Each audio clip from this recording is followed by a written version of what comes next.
নিশি আপু বাংলাদেশে অতি শীঘ্রই চলে আসবে।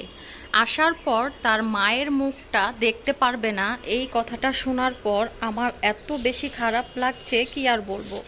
আমি যখন দেশে যাই তখন আমার প্রিয় মানুষদেরকেও আমি যখন দেখতে পাই না, তখন আমার কাছেও অনেক অনেক বেশি খারাপ লাগে।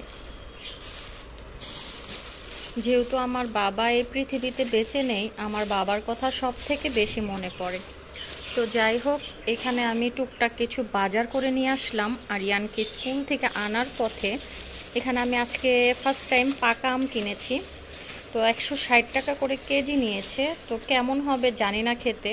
আমার কাছে দেখে মোটামুটি ভালো মনে হচ্ছিল, আর আমার বাচ্চাটা দেখে খুব বেশি খেতে চাচ্ছিল, যে কারণে এখানে আমি 1 কেজির একটু বেশি হবে আমি আমগুলো কিনে নিয়ে আসছি। তো আমার এখন যা প্রয়োজন সেগুলাই আমি আর কি টুকটাক কেনাকাটা করেছি।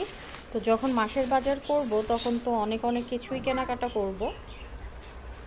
আর এখানে এই যে পেঁয়াজ আলু এইভাবে রেখেছি, এগুলো এখন সব কিছু গুছিয়ে নিব, বাজারগুলো গুছাবো, দুপুরে রান্না বান্না শুরু করব। আর বাসায় এসে লেবুর শরবত বানিয়ে খেলাম। বাহিরে এত পরিমাণের রোদ কি আর বলবো। আজকে আমি হচ্ছে এই জিনিসটা গিফট পেয়েছি, আমাকে একটা ভাবি আমাকে এই কলসিটা গিফট করেছে। আমার কাছে অনেক অনেক বেশি ভালো লেগেছে।